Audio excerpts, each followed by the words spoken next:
Hello, this is Jam Master Daniel 96, and today I'll be reviewing Canto Bight. And this is done by 4 different authors with, as you can see, let me read them: Saladin Ahmed, Ray Carlson, and Mira Grant, and John Jackson Miller. And they are about 4 short stories in this book, and this is pretty much the new canon.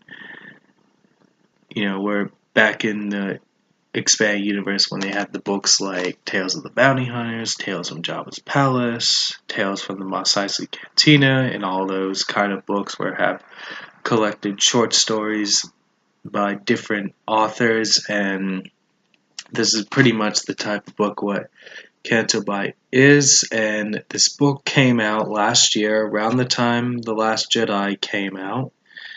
This is pretty much the planet. Canto Bight is on the planet Cantonica. So Canto Bight is not the planet name, for all that are wondering. And if you read the Last Jedi Visual Dictionary and the Last Jedi novelization, that gives you the fact, and it also gives you that information right here that the planet name is Cantonica, not Canto Bight. Canto Bight is the city, and that's pretty much like with the planet Naboo, you have the city Theed, and how with Tatooine you have Mos Eisley. So kind of like where there's city names on the planet.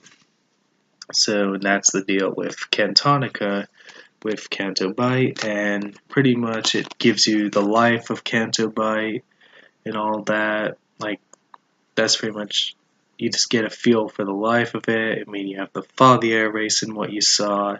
I mean, no movie characters in the book, and nothing on the Broom Boy. So really, the book, it's not really like anything, big and grand. Like some books, like really, it's just kind of like, as I said, just gives you the life of Canto Bight, and pretty much it's not like the big and grand that's going to give you all the clues to everything to answer your questions. It's just pretty much the only question it asks you is just give you a little life of Canto Bight. And then there was one bit I learned in the book that there's a desert part on the planet of Cantonica, so there must be a desert part way out.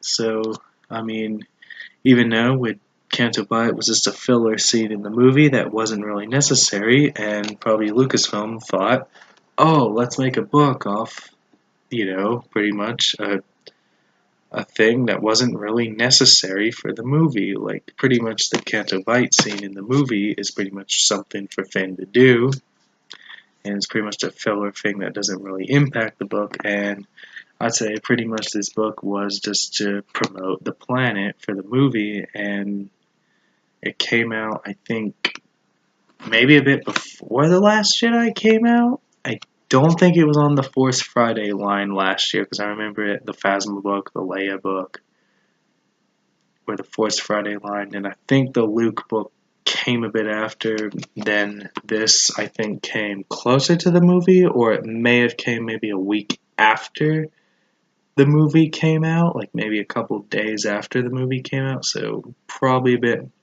So yeah, not long before the movie came out, and maybe a couple days after, and very much all it is, all I could say.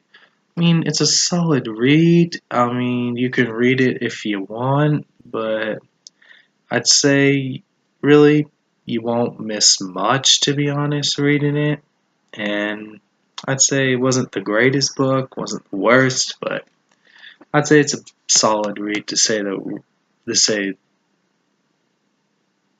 the most. And it's just a collection of short stories done by different authors, and I'd say if you're interested, pick it up. If you're interested and want to learn the life of Canto Bight, and that's all I gotta say. Don't forget to like this video and subscribe to the channel, and catch you guys next time, and comment what you think of this book down below, and see ya.